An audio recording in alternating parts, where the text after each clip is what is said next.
keep it that way. As we continue Operation Epic Fury, we're also focused on keeping energy and oil flowing to the world.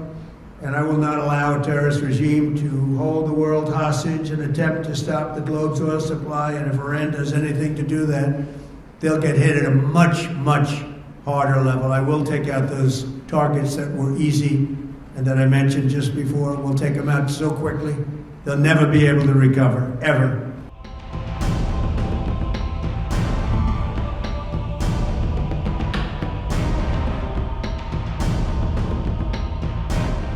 I think that is a correct evaluation. It shows that the continuity and some sort of stability at the same time. And since his selection, has he or anyone in your leadership had any contact with U.S. officials? Is that something that he is open to talk about negotiations or a ceasefire? Well, first of all, it's too soon, for him to make any comment. We are all waiting for his speeches and comments, which would come later on. But I don't think the question of talking with Americans or negotiation with Americans once again would be on the table, because we have a very bitter experience of talking with Americans after 3 rounds of negotiation, and after the American team in the negotiation said itself that we made a big progress, still they decided to attack us. So I don't think talking with Americans anymore would be, on our agenda anymore. Widespread disruptions in the delivery of oil in the Persian Gulf. We're seeing prices here in the U.S. start to rise as well. Well, this is not our fault. This is not our plan. The oil production, the transportation of oil has been slowed down or stopped. Not because of us, because of the attacks and aggression made by Israelis and Americans against us. So they have made the whole region insecure. This is the result of the aggression by Israelis and Americans, which has made the whole region insecure, unstable, and the consequences are huge for not only us, but for the whole region, and now for the international community. So is limiting oil supply part of your strategy here?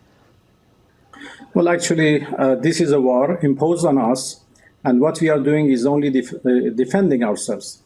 We are facing an act of aggression, which is absolutely illegal, and what we are doing is the act of self-defense, which is legal and legitimate. So this is the consequence of the U.S. aggression against us. We are not responsible for that.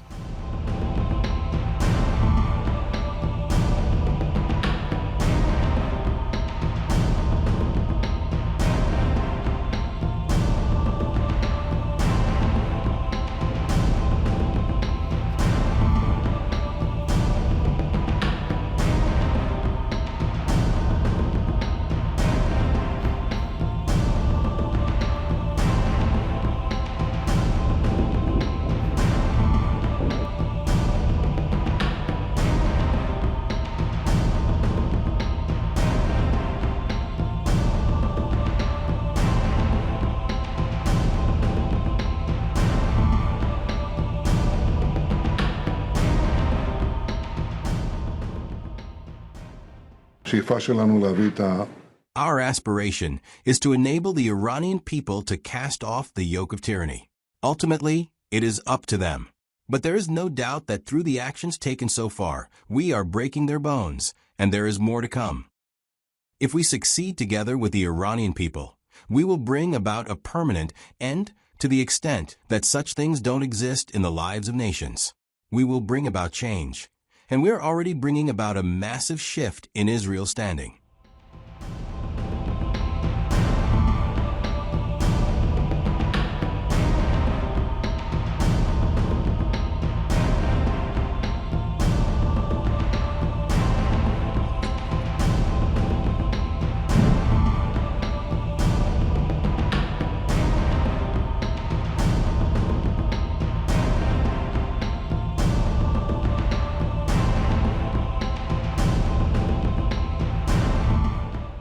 The mullahs are desperate and scrambling.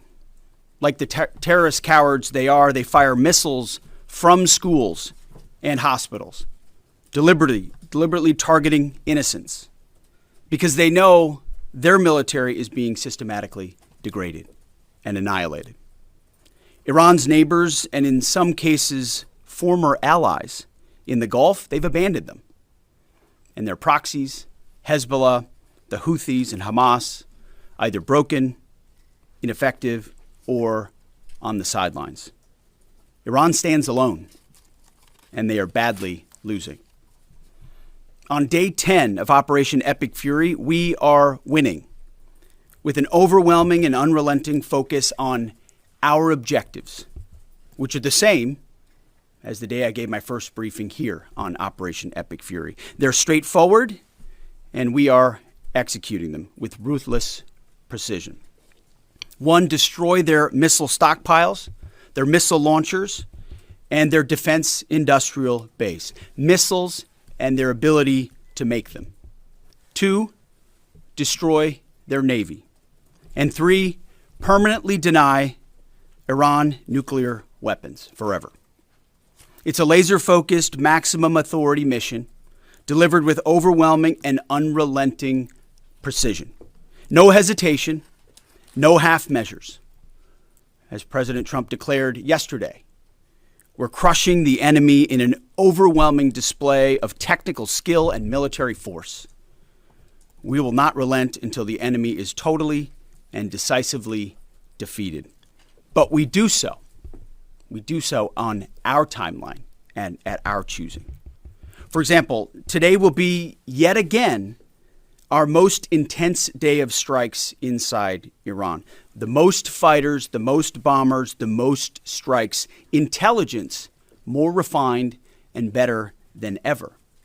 So that's on one hand. On the other hand, the last 24 hours have seen Iran fire the lowest number of missiles they've been capable of firing yet.